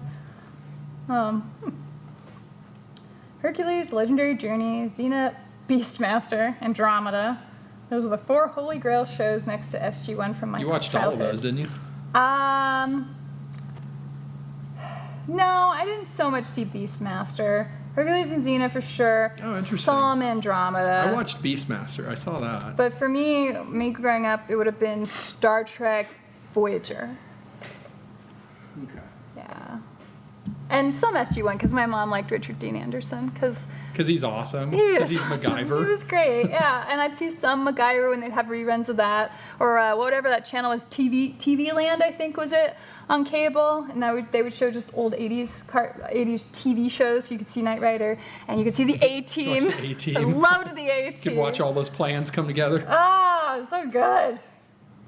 You can skip the second season of Herc, where Kevin is mostly absent because he had a medical condition. Most of those episodes are terrible. There is a whole season, I think, of Xena that way as well. They did a lot of flashback episodes because she had broken her leg, and while healing, they were just like, we're in the future doing an archaeological dig on these ancient people. Just a lot of bottle episodes. Bottle episodes, and everybody, like, reincarnation is so prevalent. Like, they reuse characters for everything, and I love it. I think. Well, no, you do that thing where, oh, look, your ancient ancestors looked exactly like you. Just like you. Like, okay, sure. Oh man. I do my bolt action in 170 seconds. Oh, that's cool. Nice. When I was a kid, those were the miniatures I would buy, because you would buy model planes and stuff, and for some reason they had little boxes of soldiers that were on sprues. They were meant to go with those. But we would buy tons of them and clip them out, and those were just our little army men, little 1/72 scale dudes. All right. You can make different size bases and stuff. They're kind of neat. JP got rockets. Would love to hit Valhalla. Problem is money, and I hate flying. Well, talk to me, and maybe we can figure something out, because I want everyone to be able to What are you talking about? We have Valhalla. yet to fly to Valhalla. It's true. We've always driven. I don't know what part of the country you are in, but... Yeah, I've never flown there. Maybe I should make a Hercules-themed RPG scenario for the next Valhalla I go to. Maybe my die 10 will be finished by then. That'd be fun. All right, so what did we see after Plane? Oh, we saw The Whale, the Darren Aronofsky film with Brendan Fraser. Brendan Fraser was amazing in it. The little girl from Stranger Things was really good in it. Yeah. And she does a really good job, even though you just hate her. Yeah. It's like, you are just a vicious, feral child. But the actual story I thought was terrible. So, well-made movie, though. I mean, Darren Aronofsky is a good filmmaker, but... Yeah, I mean, and I didn't like the story at all. It's a stage play, so... And you can tell when you watch a movie that's clearly based on a stage play, because you're like, oh, there's 2 locations. It's a full movie. You watch, like, Osage County, or you watch... Fences. The Fences, one with yeah. Denzel Washington, which probably is my favorite adaptation. That man really made good. the whole movie seem interesting. Oh, he did. And it's like, if I read the story, probably wouldn't have cared as much, but Denzel carries that, man. And Brendan Fraser does his very best. He does so good. He's good. He's so sympathetic, but it's just one of those things where, if I knew that man, I'm like, I can't do what your friends are doing. This is not okay. Like, I don't know. So, anyway. Who's going to Gen Con? Not me. Next convention for me will be Nova. Nova, then Valhalla. Novhala? Novhala. And those are going to be short bursts. Gen Con's coming up pretty quick, though. And it seems like an interesting one to go to. Is the attendance still like 60+ thousand a year? Because I have yet to ever go to Gen Con. Yeah, I mean, that level of attendance, because that's like what PAX would have, and that's that smushing through people everywhere you go thing that I'm not in love with. So one of these days, it's part of why we've never gone to like San Diego Comic-Con either, which is like, ugh. Well, I feel like if we wait a few years, we can go and see what it used to be. Maybe so. Hall H will be very, smaller in scale, and I think just other nerd things and comics and all will start to take back over again. JV Got Rockets will be at Gen Con. I'll be there with a Sea Dog Games Studios. Look for a short man, a blue fez with a dragon on it. That'll be great. You guys should definitely meet up. Jeremy didn't like Megan. What's wrong with you, Jeremy? I mean, a lot of things, but that's... Hey, you leave him alone. But we love you anyway. You leave him alone. He and I are going to pool our money and buy the rights for the Deathstalker movie. We're making it. All right, sure. I'm down. Why is this all in weird order? The Whale. Oh, we saw You People. That was the comedy with Jonah Hill. Oh, yeah. And That was... and Eddie Murphy and lots of folks, but... It's a weird movie. The movie itself was okay. Mm-hmm. It's just... Like, it's supposed to be this thing of like, oh, well, you have people that believe 2 very different things and they're racially different and they have this thing. And you're like, yeah, but I don't care what race is what. I want Jonah Hill with my daughter. Because in that movie, he's just a moron. And so you're like, oh, he's funny. He's whatever. And you're like, no, I don't care about... Even like if he was my same race exactly and all this stuff, I don't care. I just don't want him. Right. And so it didn't really sell the idea very well. It felt like it was trying to be so careful with the humor. Oh, yeah. That I think it came off awkward. It was very awkward. And it was weird to see Eddie Murphy in that role. Oh, what's her name? Well, I'm completely blank on everything. Seinfeld, the girl in Seinfeld. Julia Louis-Dreyfus. Julia Louis-Dreyfus. Yeah. She was in it. She plays his She mom. was beyond cringy. And I could not who was his stand her dad? character. It was David Duchovny. Yes, that's right. David Duchovny. So Dave Duchovny was his dad, and that's right. Yes. No, it was... David Duchovny was actually pretty funny. He was good. He was like... He was probably the funniest, honestly. He was funnier than Eddie Murphy was in that movie, actually. Yeah. Well, Eddie Murphy felt like he was really playing it super straight. Yeah, like he was. But David Duchovny was just like, I'm just happy to be here. I'm gonna do whatever I want. I didn't even read the script, and I'm playing a piano now. And you're like, okay. So like, I'm in. David Duchovny. I want to believe too. Then we saw Infinity Pool. with Interesting. Pennywise and the girl from X, Mia And, Goth. Mia Goth, yeah. Mia Goth and Bill She's Skarsgård. interesting. She is interesting. That movie Infinity Pool was terrible. not interesting. It tried to be interesting and weird, but Well, it's super art house. It Yeah. was trying to be a 70s style. Like, I got Suspiria vibes yeah. without... Especially about halfway through, it started really getting into it and just getting very weird. It's more of a science fiction-esque movie Well, yeah, than you're led to believe with the trailers. true. Because there's this entire mechanic in it of the idea of like you're getting cloned. Like if you're in this third world country, and if you do something that breaks the law, then they have to kill you, or that like breaks a bad enough law, so they have to kill you. Most But- laws are bad enough to warrant killing. Well, yeah, right. Third world country, and so like. Generic third world country where Yeah, they were they like, never I don't say. know, it's as bad as we want it to Well, be. it's supposed to be somewhere in like Eastern Europe or something ish, right? And like so South like. Asia. No, I don't think it was that. I thought so. But No.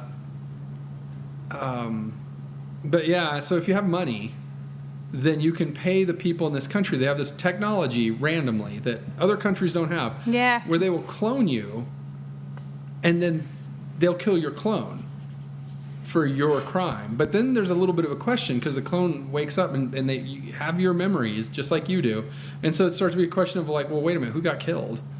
And then they realize that since there's no consequences and they enjoy seeing themselves dying, then they're going to go crazy. yeah, it's like this need for pursuing. It like has a this- little bit of a weird Clockwork Orange-esque feeling to it as well. And it's not a nothing movie, right? Like it has some interesting stuff, but it is weird. And I think ultimately it's not. It turned out like the story and all. I don't think it was particularly good, but I don't know. If you're into art house stuff, like it was interesting enough. Chronic Toast has already jumped off for the night, which, good night. Pro movie tip: if a movie ad tells you how great the movie is before it's even in theaters, it's going to be a bad movie. I don't know. It depends on, Statistically, probably yes. well, statistically, that's probably true, but I think it really depends on what they word it, like how they word it, I should say. Because I mean, Megan. Yeah, I mean, Megan was, and I don't remember the advertising campaign for it. You weren't shoved. Your face wasn't shoved so deep in it that you were smelling shit. Like, yeah. I pay for YouTube Premium, so I don't ever have to see that stuff. But Yeah, it reduces the amount of movie ads we see, I guess. all ads. But yeah, there are certain keywords, where you'll hear it's like, oh, this movie was, so brave despite what, those people are saying. Like that's when you're kind of like, what is this about? But like, Well, it's basically when you see critic score gives it a 12, audience scores a 98, you're like, it's probably going to be a decent movie. it's probably decent, but like there's something that is controversial or whatever in it, so probably that. Although, in defense of The Sound of Freedom, it has stayed fairly strong in both. I mean, like, audience score is like 100%, but Yeah. the critic score was like 76 or something. How many critics reviewed it? Did it have very many? Not to rate, but I don't know. I know 'Cause you only need the what? the Metacritic score was only 60, and there were only 5 people. Yeah. Yeah, that's what I'd kind of heard, is that there actually weren't very many people that Just would not- even review it. Well, I mean, And it so- doesn't matter because enough got in there where it has a Well, rating. Rotten Tomatoes it's either 5 or 7. Yeah, it's not and so much. it's not many. Yeah. And so, yeah, it's Huh. like, it's, I think there's a lot of critics that are just abstaining because they Yeah. don't like it, but they don't want But they to. don't want to piss off their friends. Well, they by- also don't want to be the guy who's like, I don't think that a movie about, stopping children from being sold into sex slavery is important. And you're like, Yeah, it's not really a good way to phrase that, is no there? good way that's not a good look, no matter how you do it. So I think there's a lot of people who are like, I'm just going to not, and they're stepping away from it. But there are people who want to give it a bad review, but don't know how to do it. I mean, I've read some pretty silly reaches on it. Yeah. So, Sound of Freedom is very moving. I had waited to see it for a long time, says Brian. I hope it is I hope it's a strong enough movie that it gets people wanting to have more of those issues addressed, because there is a lot of steps to addressing that. And the problem is when you see something that awful happening, it's really easy to feel very helpless of like, what the hell am I going to do about it? Like, Well, I'm not yeah, in and control that's of any of this. That's where I think it leaves a lot of people where you're like, well, that's terrible. But if just I don't know anything, what just to do pushing the now. cultural idea of, hey, that's really evil, and being pretty loud about that, maybe just even helps some people who might be persuaded otherwise to not. I don't know. You hear the phrase thrown around a lot, raising awareness. And I feel like maybe this is a good area to do that in. So, Yeah. I don't know. I'm glad the movie's doing well. I think it was a well-made movie, and it covers an important topic, I think. So Definitely. go important them. one. Jeremy, I watched a report that they are going to take Indiana Jones out of theaters and then put it back once Mission Immobile has run its course. Mission Immobile. That's like when Tom Cruise has hit like 80.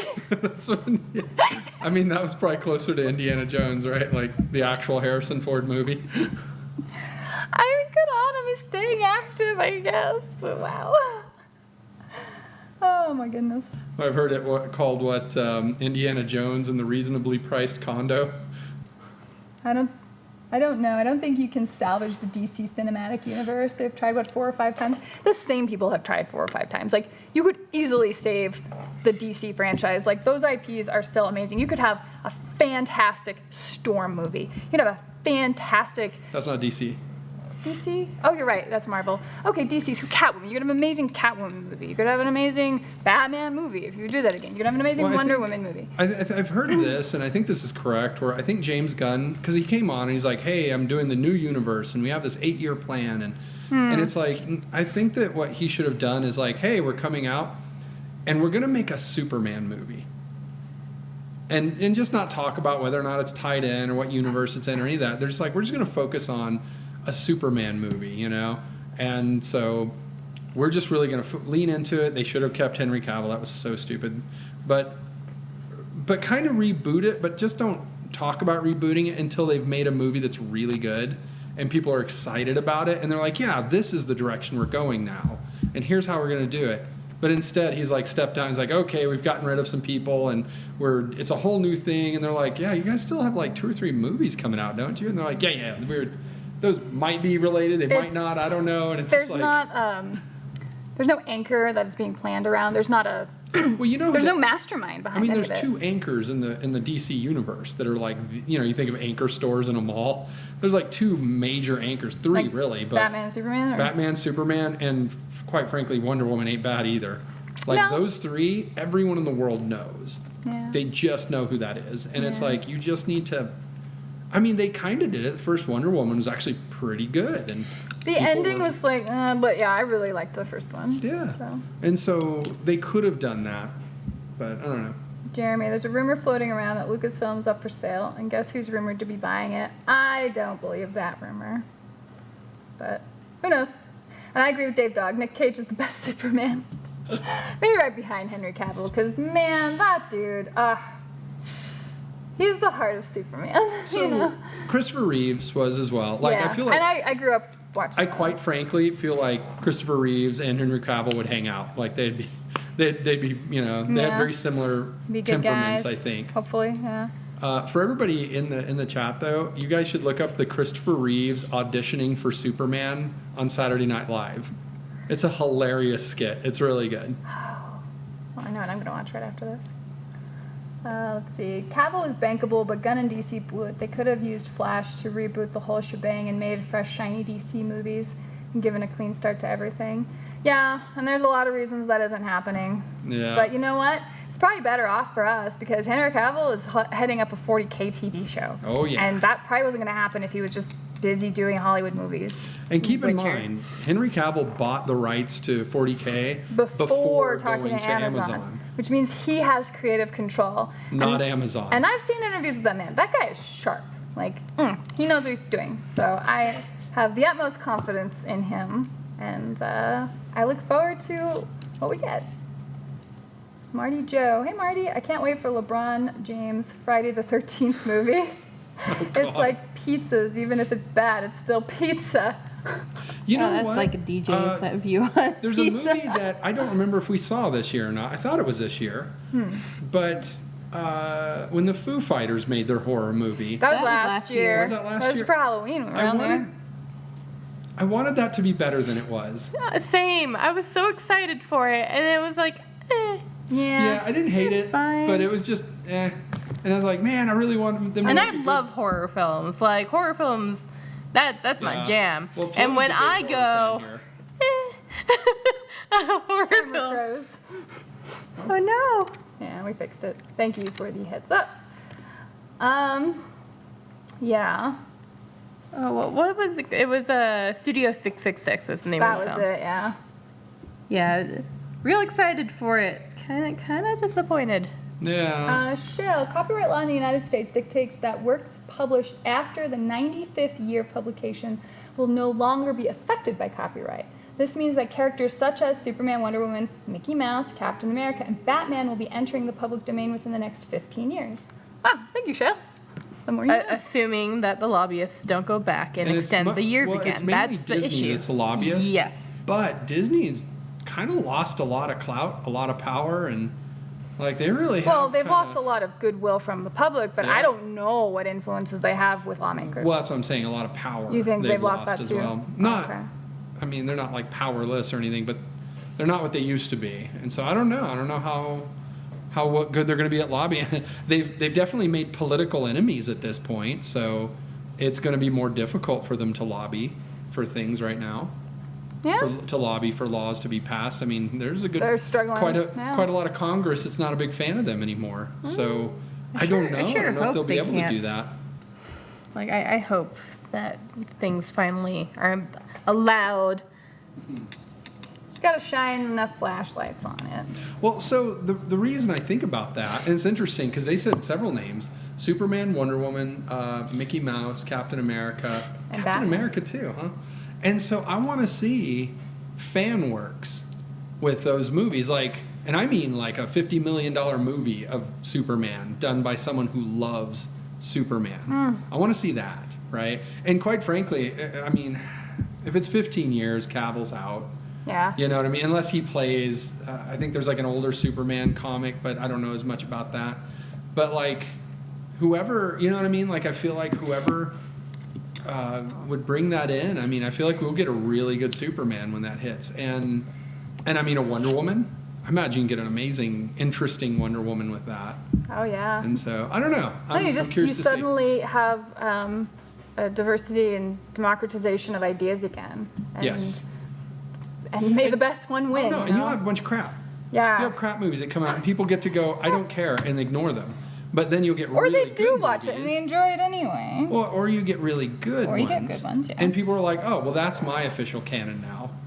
Yeah. And then whoever does that's going to be successful and keep making them. Mm-hmm. And so, yeah, it'll be an actual, instead of just one person's like, well, I own the rights to it and I don't I really sit on it care for this forever. character. Yeah. But we're going to make movies about him anyway. And it's just like, please don't. Alec Baldwin made the Shadow remake in the 1990s, I think. Whoa, I don't remember that. I'm vaguely, I remember actually I hearing remember on AM radio about it, a but telling of the Shadow. And I was like, this is Shadow amazing. AM radio's cool. That was an outlier. AM radio was not cool. was wrong. Oh, hi, Luis. Yes, I think I remember that being your username on Discord, but I got there. Your username's not dumb. It was me. Just a little slow on the uptake. Yeah, it's been a long day. Jeremy, true shell bang, but the trademarks never expire, so you won't be able to use anything that's trademarked unless you want to fight in the TM holder in court.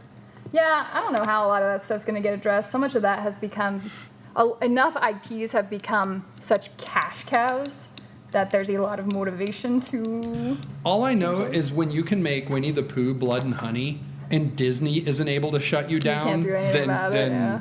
you're fine. Then you're golden. To David, Miranda, out of curiosity, have you considered giving 30K a shot? 'Cause it's very similar to historical war games. Maybe I've considered giving all of them a shot. It's just a matter of like when I can actually work on it. Usually a lot of the trying new games happens at like Valhalla. But I'm bringing a 40K army this year, so I feel like I'll be probably playing a fair bit of that. So yes, and 30K even has some, like I know you really enjoy those Marines, the beaky Marines, but Yeah, the Mark 6 Corvus armor.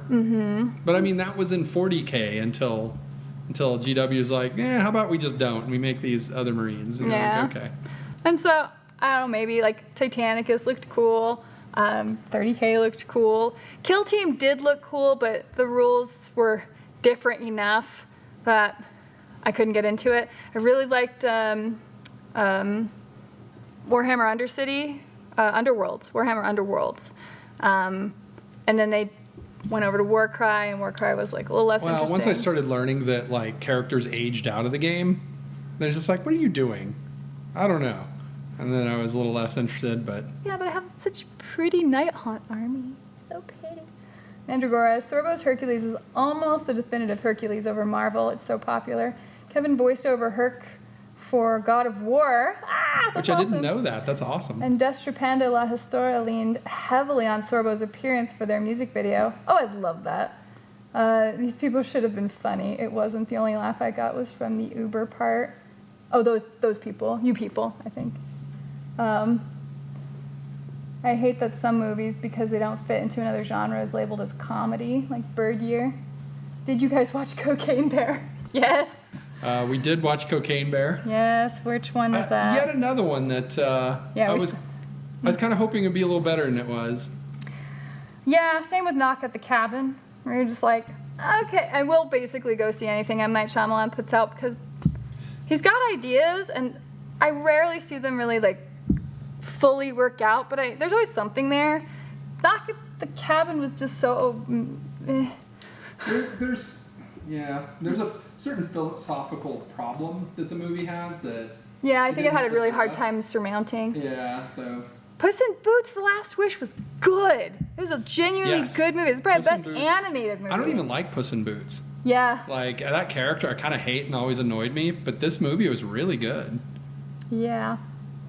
Fun fact, the events of Cocaine Bear was based on what really happened not too far from where I grew up. Oh, yeah. Okay. No, I knew that it was a real thing. It's kind of fun that it's in your neck of the woods. I knew it was a real thing. It's just the based on true events thing is just like, yeah, the bear found it. The bear died because it's cocaine. I mean, what are you talking about? But then the movie has this whole other bent, obviously. And I guess Ray Liotta's last movie, right? Let's see. From the producers that brought you Little Nicky, a sure sign the movie is a dog. Oh, goodness. Let's see. You didn't guess. It's George Lucas. What, you're going to skip right past the barricade pun? Would that be a barricade? I'm sorry. How could I have missed that? The main camera is frozen, and that was me fixing that, which should be working No, now. Yes. we're way behind on comments. Henry Cavill would be a great Rogel Dorn. It changed my mind. David Mesh. Cavill is definitely Valdor. You can't change that. And that's a role he wants to play. Cavill is... Valdor? Which is the Inquisitor guy? Are you thinking of Eisenhorn? Eisenhorn, yeah. I don't think that was... I don't know if he's going to play it, but there's a lot of speculation that Eisenhorn is what he's going to be making. Maybe. We'll see. Thomas Grable, I want Sam Elliott to play General Nemo of Signar. That sounds amazing. Sam Elliott's still around? Is he with us? Yeah, he's still with us. Okay, good. I don't know. It's hard to keep track. Alan Arkin died the other day, and I was so sad. It was sad losing all my favorite old people. Anyway, we watched a bunch of movies. Christopher Walken's still and with us, and that's most of important. them, Christopher Walken is still with us.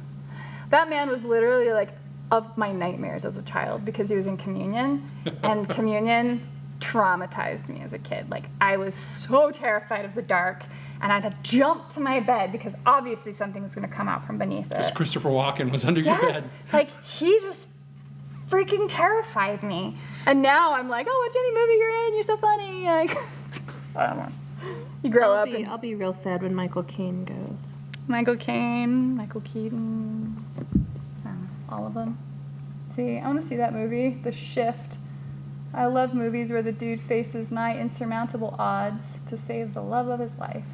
The Shift we did... preview? I don't remember. Well, what's the next movie we saw?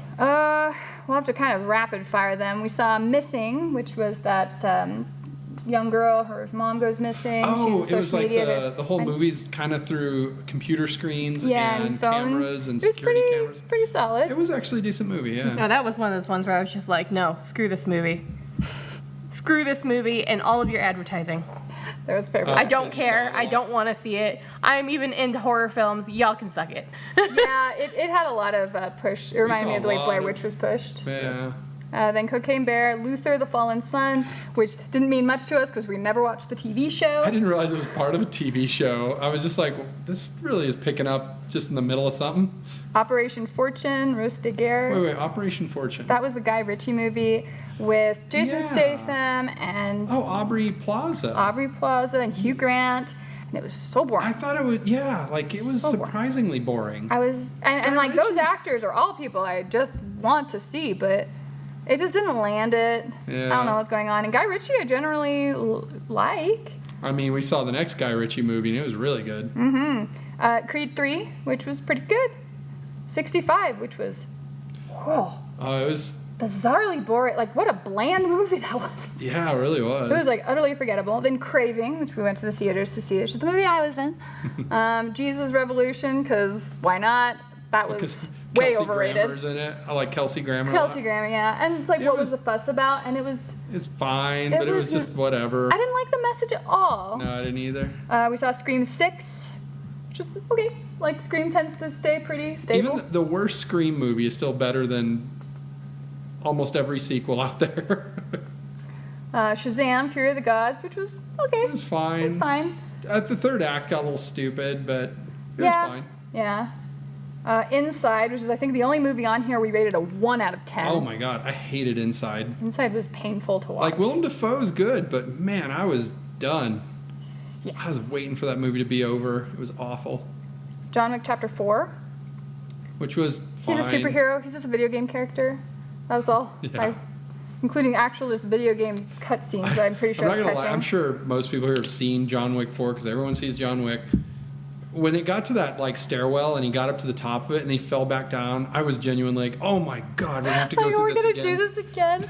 That one I hated, but the overhead fight Yeah, sequence where was they're moving hands through the down the house was best in the really whole cool. movie. And so it was just kind of exhausting, I guess, with the amount of him getting beat up. And the superhero stuff was like, oh, I've got a suit on, which means I can fall out of a 6-story building and it's fine. You're like, science again? You're like, you can be wearing Kevlar and you can't fall out of a 6-story building. What the- Science. Dungeons and Dragons: Honor Among Thieves. That was very really good good. movie. Really good. So sad that it did so poorly in the box office. Frankly, it shouldn't have. I really wanted sequels to that. But, Yeah, I guess we're not gonna get them. Like, But no, it was a very good movie. Like I definitely like the D&D movie. The advertising for it was not great, but the movie itself was way better. The Super Mario Brothers movie which was really overrated. That was Could so not overrated. stand Bowser in that. Otherwise, it was It's fine Fine. at best. Like Air, the Nike story. yeah, that was pretty good. fun. I liked Air. Renfield, which I enjoyed. But basically about what you expect from the trailer. Yeah. The Pope's Exorcist. Got to watch Russell Crowe being an exorcist. It's Which actually is pretty decent. It's a pretty decent movie. I enjoyed it. At the It end, gets wild too. what is it? The end. What is it? Critical Drinker said. It's like the third act and needed a tall glass to calm the hell down. Then we saw Beau is Afraid, which we rated a 2 out of 10. Beau was Afraid. It was terrible. Beau is Afraid was not as bad as Inside, but it was just so, what's the word, pretentious. So pretentious. And you're watching an art film, you kind of have some of that baked in. I've but, seen some art films. Like I see a lot of art films, but this was just awful. Well, but like A24, like X was an art film. Pearl is kind of an art film. Like Yeah. they still have something Well, more Pearl's going probably on. more of an art film even. Yeah, but there's more going on. Yeah. Whereas Beau is Afraid really felt like I just feel like Ari Aster just whining about himself. It's probably more autobiographical than he wants to admit. And it's just like I don't know. yeah, it was very indulgent, self-indulgent. The Covenant, which I loved. Covenant was really good. That was very exciting and thrilling and hats off to those gentlemen translators. Wow. Wow, wow, wow. Then we saw Nefarious, which is a surprisingly intellectual movie. It was a fascinating movie. Like, was that a stage play originally? Because, boy, it sure feels like it. It does feel like it. I don't think so, but I don't know. I haven't looked into it, but I thought it was one of the smarter movies I've seen in a long time. I mean, actual conversations being had that you never, ever, ever see in any movie that's going to have, like, a religious bent to it. Yeah, because the concept is like a man is possessed by a demon. Pretty solid conversation, I feel. I don't know. It's interesting conversations movie. with the devil kind of idea. Yeah. It was like, what would the devil say? And you're like, I don't know. What would he say? It was interesting. Big George Foreman. It's another biopic. Good. I enjoyed that. Yeah, it was. He was a charismatic character. He was. Enjoyed him. The New Guardians of the Galaxy, Volume 3. Which was good. It wasn't as good as the other two, though. It wasn't. I did enjoy it. It was fine, though. Yeah. I enjoyed it. And I mean, it's very rocket-centered, and I didn't hate that. It has definite problems, but yeah. I don't know. It's fun. Hypnotic, which probably would have been popular had it been made in like 2004, but it did not really have much legs now. This was the Robert Rodriguez flick with they mind bend which I think things. it was actually. Oh, it had Ben Affleck in it, and it was and the girl from Predators. Yeah, the girl from Predators. And, I recognized her. Yeah, it was like, what was it? It was a movie that would have done very well in like 2002. Mm-hmm. And I would have also fixed something in its base concept, but it was just kind of a forgettable action movie. Well, even though it had a lot of high-minded ideals, they did not make them come across. And I don't know, like, I don't hate Ben Affleck. Like, I think he's a pretty good actor, but this movie plays him so flat. God, he felt almost like he was just doing a favor and phoning it in or something. Oh, gosh, I hope not. He didn't feel like he was real into it. I don't know. But, like, a lot of the actors did. Like, a lot of it felt very flat. And so I wondered if there was a charismatic lacking to help make the story feel more exciting. Then Kandahar, which is pretty good. Another Gerard Butler, saving the day. Kandahar. Yeah, so the Black Ops also guy. Also fairly action. Heavy movie. action. It felt like, it's almost like they ran out of money or something and didn't film some more scenes that were gonna pay off stuff they set up. I don't know. Overall, it was good, but it felt like it was missing some stuff. Then Spider-Man Across the Spider-Verse. I loved it till the end. Well, I didn't love it till the end. You loved it till the not an end. Till not end, yeah. Cliffhanger, but it was pretty good. Transformers, real bad, real unpleasant. For a while, I was like, "Oh my god, this movie is so It needed more Mark long." Wahlberg, in my opinion. I would have accepted that. Nobody was bringing any humor to it, and the type of humor that a lot of the Transformers have are basically just like butt and fart jokes. And it's one of the few movies that I really did feel like a large part of it was written by ChatGPT. Yes, I would have completely believed which kind it. of would make sense since they're robots.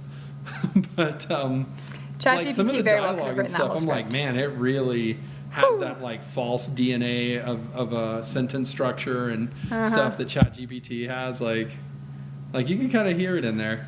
I feel. I don't know. Then The Flash and Sound of Freedom, and then we'll see Mission Impossible this weekend. What is the Black Lotus? It says it only has 11% score on Rotten Tomatoes. I know that name, and not just because we're talking about Warcraft. It's. Oh, is that the TV show that's based off of John Wick? Like one of the hotel things? Am I thinking of something different? I have no idea. Because, like the Continental, but there's like a Continental, analog in every country basically. And I thought the John Wick TV show was going to be about one of those hotels, and maybe the Black Lotus is what that's called. Thordalim says magic card equals Black Lotus. Oh, okay. That's a magic card as well. Oh, okay. So maybe they're just referring to something else. I just saw that name and I was like, I thought it was a TV show he's talking about. Because it's something 11% score on Rotten Tomatoes. Yeah, I don't know. Dune Part 2. I am looking forward to Dune Part 2. I really enjoyed the first one. Enough so to make me want to read the book, which has now been added to my massive backlog of books to read. But I'm almost through the first Gaunt's Ghosts book. So at least less than an hour left on the audiobook. JP got rockets is the idea there. Indiana Jones and the Dungeon of the Cocaine Bear. I mean, if he still had that horse, I feel like Indy's got a shot. All right, well, we can probably wrap it here now that we are quite a few minutes over. Last Kingdom. Last Kingdom I keep hearing about, and I need to see some point. Extraction 2 is apparently out, and we haven't seen it, but it's yeah, I mean it's your boy Chris Hemsworth. Chris Hemsworth. So it's worth seeing, on merit, but I didn't care for the first one. You didn't? It was very okay. Again, it's just there's certain action movies that just feel like you sure did perform some action. Right, like it's just very generic, and then over, and there's not like something to help elevate it to make the character a little more interesting. So that his character is. He's like, I am stoic man. Yeah. You're like, okay.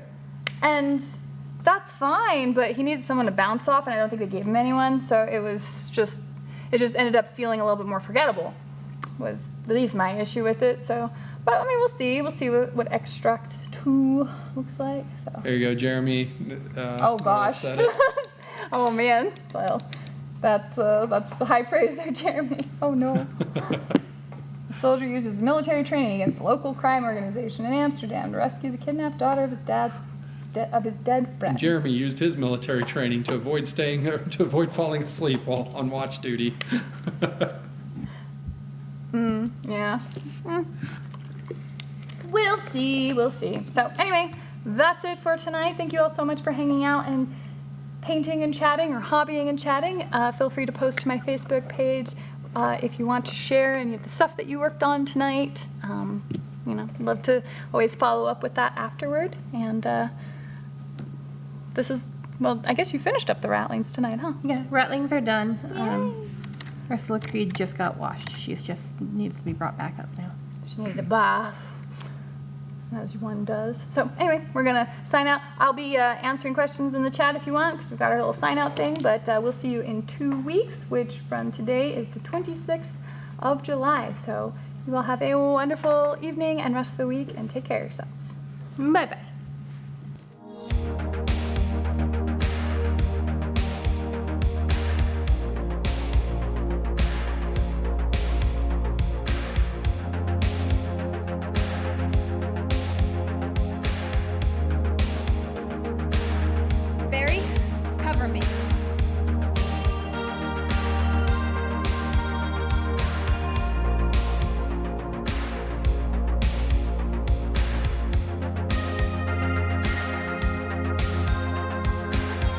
Guys, this is it.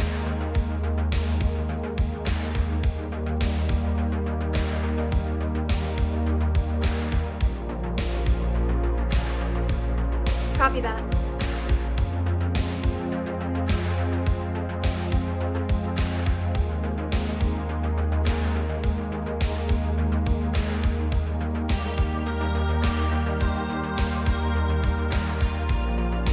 No more sandwiches, Barry.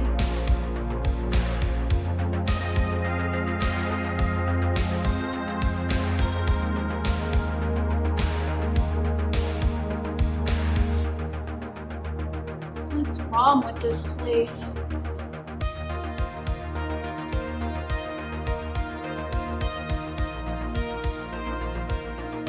I'm in the west corridor. I'm right outside the generator room.